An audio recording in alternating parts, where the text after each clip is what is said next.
Hi everybody, it's Elisa Murray here, having a wonderful week with you guys. The next 28 days we're going through the Jesse tree and Advent, and today is day 6 of the Advent calendar, and it is all about Jacob and the ladder, and it's all about a dream that he had where he saw people and angels going back and forth to heaven. So it's really a beautiful story. We're going to read it today. Genesis 28:10 through 22, the ladder of Jacob, and it's the little prayer for today. You were present to Jacob in his dreams.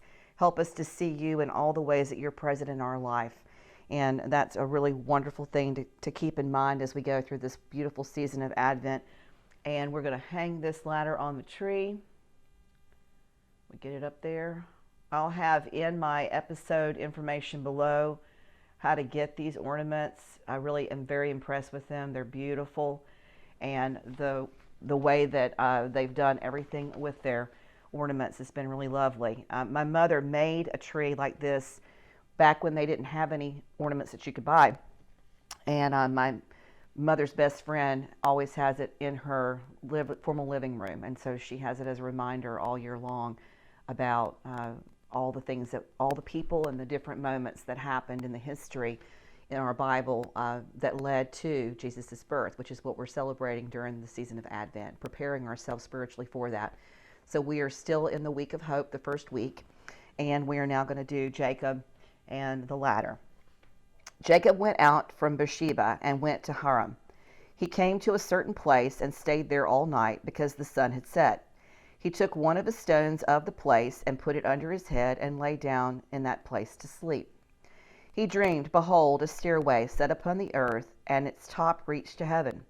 Behold, the angels of God ascending and descending on it. Behold, God stood above it and said, I am Yahweh, the Lord, the God of Abraham, your father, and the God of Isaac. The land whereon you lie, to you I will give it, and to your offspring. Your offspring will be as the dust of the earth, and you will spread abroad to the west, and to the east, and to the north, and to the south. And in you and in your offspring will all the families of the earth be blessed. Behold, I am with you, and will keep you wherever you go, and will bring you again into this land. For I will not leave you until I have done that which I have spoken of to you. Jacob awakened out of his sleep, and he said, Surely the Lord God is in this place, and I didn't know it.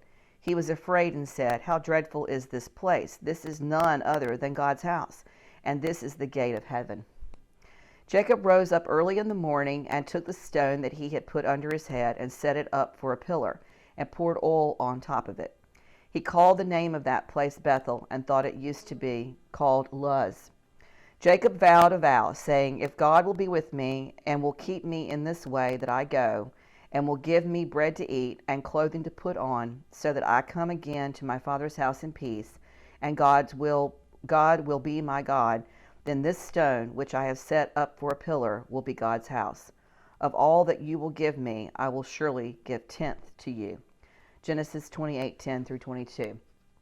And so as we celebrate this beautiful season of Advent, I want you guys to take the time to go through each of these different markers in our history, biblical history, of from the earth on day 1 to Adam and Eve and the sin and the apple in the Garden of Eden, on day 2 to day 3 with Noah and his ark and the covenant of that promise of what God will do in terms of bringing back anything that has damage. It always comes back. He always brings it back in renewal. And so Advent is a time for us to think about our faith and our hope, and for us to have peace, which is what we ultimately get when we are strong in faith. And this is a beautiful way of celebrating, getting ready for Christmas. So listen, I hope you guys are finding some value in this. Do me a favor and like and share. Don't forget to ring the bell, and I'll see you guys tomorrow, because we've got 28 days and we are just getting started. Really beautiful stories to share with you guys. Hope you guys are having fun and getting ready for Christmas. See you soon. Take care.